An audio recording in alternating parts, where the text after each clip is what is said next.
তো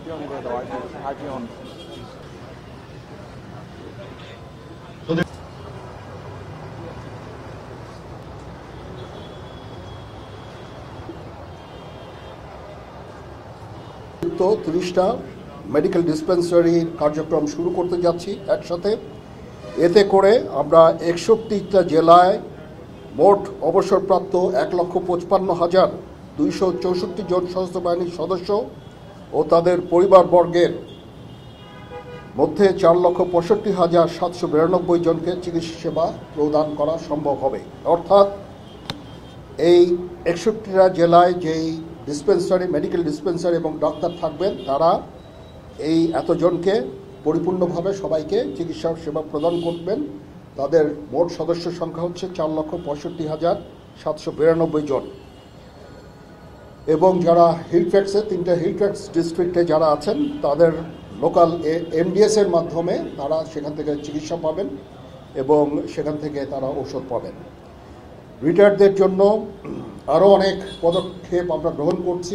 আমরা পেরিফেরিয়াল যে সমস্ত কম্বাইন্ড মিলিটারি হসপিটাল আছে, সেগুলোকে আমরা তাদের ক্যাপাসিটি বৃদ্ধি করছি, সেখানে তারা চিকিৎসা নিতে পারবেন।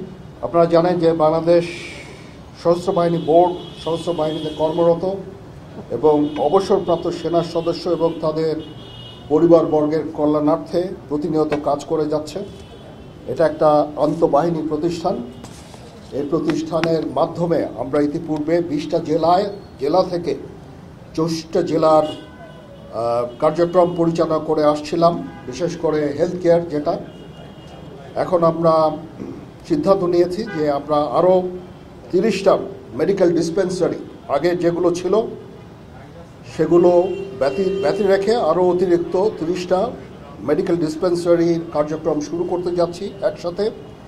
এতে করে আমরা 61টা জেলায় মোট অবসরপ্রাপ্ত 1,55,264 জন সশস্ত্র বাহিনীর সদস্য ও তাদের পরিবারবর্গের মধ্যে 4,65,792 জনকে চিকিৎসা সেবা প্রদান করা সম্ভব হবে।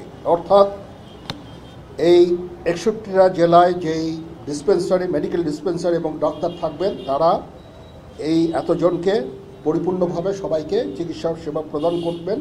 তাদের মোট সদস্য সংখ্যা হচ্ছে 4,65,792 জন। এবং যারা হিলফ্যাক্সে, 3টে হিলফ্যাক্স ডিস্ট্রিক্টে যারা আছেন, তাদের লোকাল এমডিএস এর মাধ্যমে তারা সেখান থেকে চিকিৎসা পাবেন এবং সেখান থেকে তারা ঔষধ পাবেন। রিটায়ার্ডদের জন্য আরও অনেক পদক্ষেপ আমরা গ্রহণ করছি। আমরা পেরিফেরিয়াল যে সমস্ত কম্বাইন্ড মিলিটারি হসপিটাল আছে, সেগুলোকে আমরা তাদের ক্যাপাসিটি বৃদ্ধি করছি, সেখানে তারা চিকিৎসা নিতে পারবেন। এবং আমরা আমাদের সেনাবাহিনীর প্রাইভেট মেডিকেল হসপিটাল আমরা করছি, সেখানেও তারা এই চিকিৎসা নিতে পারবেন। এর মাধ্যমে আমরা সার্ভিং এবং রিটায়ার্ড সবার জন্যই চিকিৎসা সেবার মান অত্যন্ত বৃদ্ধি করতে পারবো বলে আমি মনে করি। তাছাড়াও আমরা রেশন মানি অলরেডি সরকার বৃদ্ধি করেছে। আগে যেখানে 475 টাকা করেছিল, সেখানে 1000 টাকা করে করা হয়েছে প্রতি জনের জন্য। তো এভাবে আমরা যারা অবসরপ্রাপ্ত আছেন এবং সার্ভিং সবার জন্যই আমরা বিভিন্ন কল্যাণমূলক কাজ আমরা করে যাচ্ছি এবং কল্যাণমূলক কাজ আরও এগিয়ে যাবে। তো আজকে আমি মনে করি এটা আমাদের জন্য একটা অত্যন্ত সুখকর একটা দিন। আমরা এই ডিসপেন্সারিগুলোর কার্যক্রম, অতিরিক্ত ডিসপেন্সারিগুলোর কার্যক্রম শুরু করব একসাথে।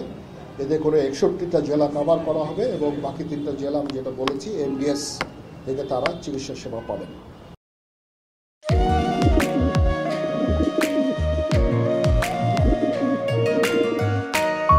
আমি রাশেদ। আমি সুফিয়া। আপনার পোষা কবুতর, আপনার মায়া এখনো ছাড়তে পারেনি, এই জন্য উড়ে চলে আসছে। মায়া হচ্ছে ম্যাজিকের মতো, একবার মায়া বললে সহজে ভোলা যায় না। তুমি কি পাগল? আমি পাগল তো। সুফিয়া,